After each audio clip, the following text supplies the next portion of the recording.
이번 달 관리비 얼마나 쓰려나. 이 먹고 와 전기세 미치겠네. 오늘 내가 꼭 범인을 잡고 말기다. 와 이게 다 범인이네.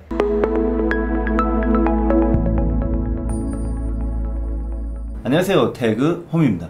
요즘 날씨가 부쩍 많이 더워지고 있는데요.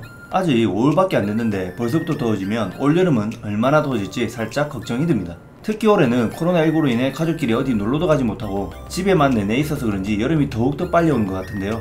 저는 매년 여름 동안 유용하게 사용했던 서큘레이터를 창고에서 꺼내 집안 곳곳에 세팅을 하고 에어컨도 청소를 해놓고 다가오는 여름을 맞이할 준비를 조금씩 하고 있습니다. 여름이 되면 하나둘씩 늘어나는 가전제품으로 인해 오르는 전기요금으로 가계에 부담이 되실 텐데요. 그래서 오늘은 가정에서 간단하게 전기세를 절약할 수 있는 5가지 방법에 대해 알아볼까 합니다. 누구나 할 수 있는 손쉬운 방법들을 준비해봤으니 끝까지 시청 바랍니다. 첫 번째는 전기밥솥입니다.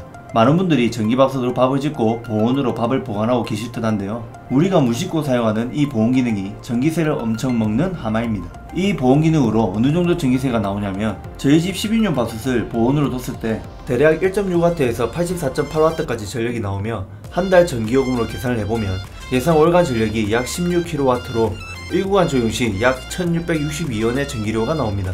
이게 얼마 안 돼 보일지 모르지만 전기 사용량이 많아 3구간이 적용된다면 약 3배인 4,998원이 나옵니다. 전기밥솥으로는 밥만 짓고 다된 밥은 시중에 팔고 있는 냉동밥 보관 용기에다 담아 냉동고에 보관을 해뒀다가 밥 먹을 때 전자레인지에 살짝 돌려서 드시면 좋은데요. 햇반과 비슷하다고 보시면 되는 거죠. 냉동 보관이라 장기간 보관해도 변질 우려가 없기 때문에 한번 밥을 지을 때 많은 양을 내서 냉동 보관해 두시면 좀 더 전기요금을 아낄 수 있습니다.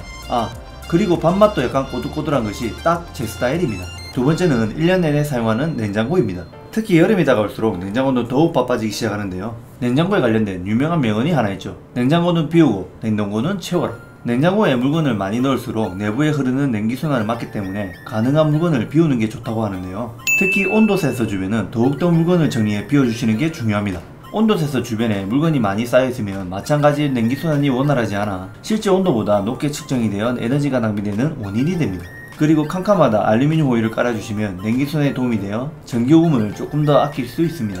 반대로 냉동고는 빈 공간이 없도록 꽉 채워주는 것이 좋은데요. 가득 채워야 냉기 보존이나 냉기 전달이 잘 되어 전기요금을 아낄 수 있기 때문에 만약 냉동고에 채울 게 없다면 얼음팩이나 생수를 보관하는 것도 좋은 방법입니다. 또한 냉장고 뒷면과 벽 사이를 10cm 정도 간격을 띄워 냉장고에서 나오는 뜨거운 열이 원활하게 밖으로 배출될 수 있도록 해주면 좋고요. 가능하다면 냉장고 뒷면에 쌓인 먼지를 청소해주는 것도 에너지 절약에 도움이 됩니다. 세 번째는 쓰지 않는 가전제품 대기 전력을 차단하는 것입니다. 전원을 켜면 작동해야 되는 가전제품의 특성상 항상 전력을 대기시켜 놓고 있기 때문에 사용하지 않더라도 플러그를 꽂아 놓으면 전기를 사용하는데요. 저희 집 대표적인 가전제품 대기 전력을 살펴보니 55인치 TV는 0.2W, 셋톱박스는 7W, 에어컨은 7W, 컴퓨터는 21.6W로 위 4가지 제품의 대기 전력을 합하면 35.8W이며 한 달 30일 24시간 풀로 켜놓고 있으면 약 26kW로 1구간 적용 시엔 월 2,426원이, 3구간 적용 시엔 월 7,296원의 전기요금이 발생합니다.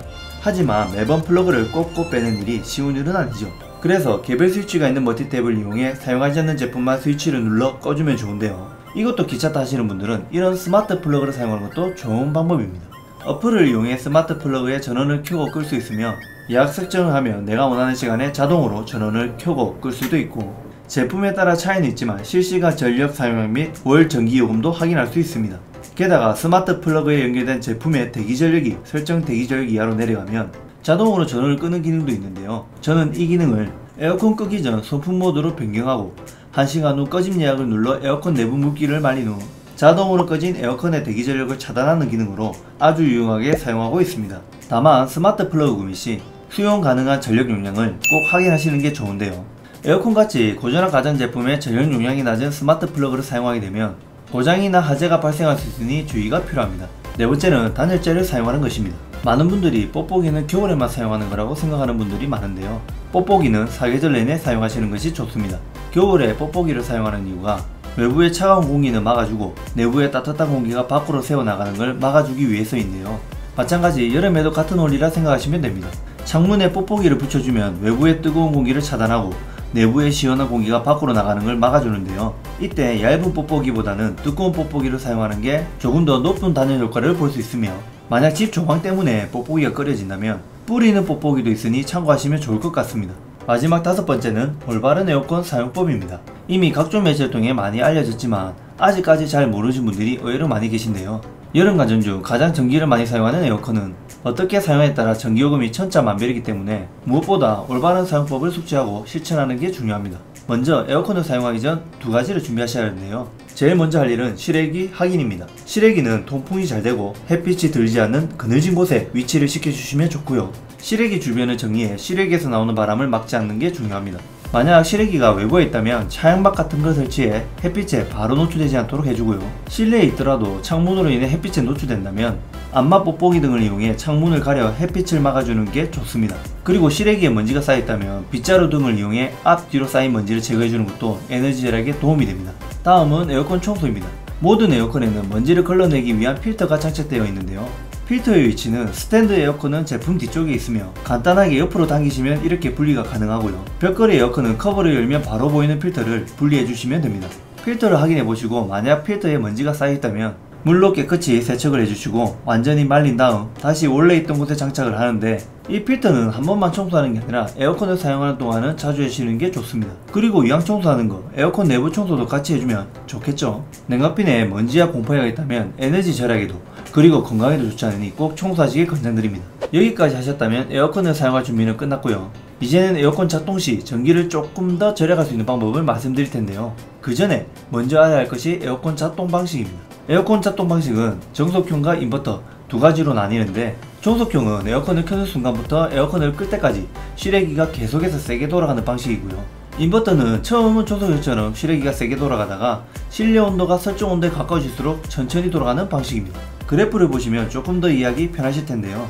정속형은 에어컨을 켜는 순간부터 쭉 같은 소비 전력을 사용하다가 적정 실내 온도에 도달해 에어컨 전원을 끄면 소비 전력이 내려가고, 실내가 더워져 에어컨을 켜면 다시 소비 전력이 올라가는 패턴이 반복되고요.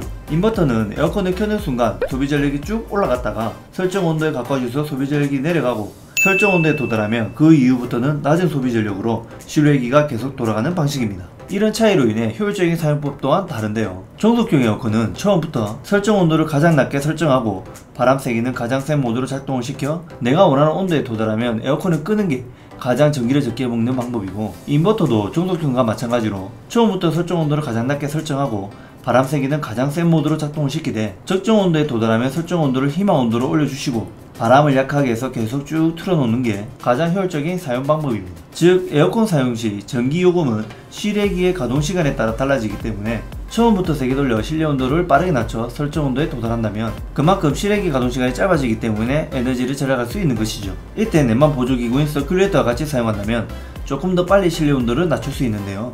서큘레이터는 에어컨 앞에 위치해 두고 에어컨의 바람 방향과 같은 곳을 향하게 방향을 잡은 다음 살짝 방향을 대각선 위로 올려 에어컨의 차가운 바람이 위로 향할 수 있게 해주시면 좋습니다. 에어컨 사용 후 전원을 끌 때도 관리를 해주셔야 하는데요. 에어컨을 사용하는 동안 에어컨 냉각핀에 물이 발생하는데 사용 후 전원을 그냥 꺼버리시면 남은 물기로 인해 냉각핀에 각종 세균과 곰팡이가 생기게 됩니다. 이게 쌓이고 쌓이다 보면 에어컨을 틀었을 때 시원한 바람과 함께 시큼한 냄새가 나오는데요. 그래서 최신 에어컨들은 자동 건조 기능이라고 해서 전원을 끄더라도 최대 1시간 동안 바람을 내보내 냉각핀을 말려주는 기능이 있습니다. 이 기능이 없는 분들은 에어컨 전원을 끄기 전 송풍 모드로 변경 후 1시간 자동 꺼짐 예약을 해서 냉각핀을 충분히 말려주고 전원을 끄는 게 중요합니다. 마지막으로 에어컨 대기 전력 차단입니다. 1시간 꺼짐 예약을 했기에 자동으로 에어컨이 꺼지지만 꺼지고 난 후에도 대기 전력은 계속해서 흐르는데요. 그렇다고 매번 전원 코드를 뽑는 것도 귀찮기 때문에 앞서 말씀드린 스마트 플러그를 이용한 대기 전력 차단 기능을 사용한다면 낭비되는 전기요금을 줄일 수 있습니다. 지금까지 에너지를 절약하기 위한 5가지 방법을 말씀드렸는데요. 제가 말씀드린 5가지 외에도 전기를 아낄 수 있는 방법은 집안 곳곳에 있습니다. 예로 요즘 신축 아파트에 기본 옵션으로 들어있는 화장실 비데도 무심코 전력을 낭비하는 가전 중에 하나인데요. 플러그에 이런 개별 스위치를 하나만 달아주셔서 손쉽게 대기 전력을 차단할 수 있으며, 전력을 많이 먹는 컴퓨터는 먼지가 쌓이지 않게 내부를 자주 청소해 주시면 공기순환이 원활해져 전기요금을 줄일 수 있습니다. 지금까지 태고음이었고요. 오늘 영상이 도움이 되셨다면 구독, 좋아요, 알림 설정을 부탁드리겠습니다. 궁금하신 점은 댓글로 남겨주시고요. 저는 다음 제품 영상으로 찾아뵙도록 하겠습니다. 감사합니다.